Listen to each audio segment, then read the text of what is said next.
Mais il va se passer quoi aujourd'hui? Pourquoi le vote des députés est si important? Cet après-midi, le Premier ministre François Bayrou va parler devant les députés et leur dire ce qu'il prévoit de faire pour la France. On appelle ça un discours de politique générale. Sa priorité, le budget de la France et les économies qu'il veut faire, soit 44 milliards d'euros. C'est beaucoup et ça plaît pas à tout le monde. Après son discours, il y aura un débat. Chaque groupe de députés va prendre la parole pour dire s'il est OK avec ça ou pas. Et après, il y aura un vote. Le fameux vote de confiance que François Bayrou a demandé et dont on parle depuis des jours. Les députés doivent dire s'ils ont confiance ou pas dans le gouvernement et ses idées, s'ils sont pour ou contre.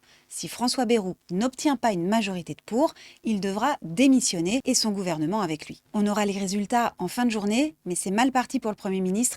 On a fait les calculs dans une précédente vidéo. En résumé, les votes contre de l'extrême droite et des partis de gauche devraient être supérieurs aux votes pour des groupes qui soutiennent François Bayrou et Emmanuel Macron. Mais que va-t-il se passer si François Bayrou démissionne? Eh bien, il y a deux scénarios possibles. Première option, Emmanuel Macron nomme un nouveau Premier ministre qui devra former un nouveau gouvernement et proposer un nouveau budget pour la France susceptible de plaire au plus grand nombre de députés. Deuxième option, Emmanuel Macron choisit à nouveau de dissoudre l'Assemblée nationale, comme l'année dernière, en juin 2024. Ça veut dire de nouvelles élections législatives pour élire de nouveaux députés. Puis il y aura la nomination d'un Premier ministre et la formation d'un gouvernement. Et pendant ce temps-là, ça va mettre sur pause certains dossiers et ça va retarder le projet de budget pour la France.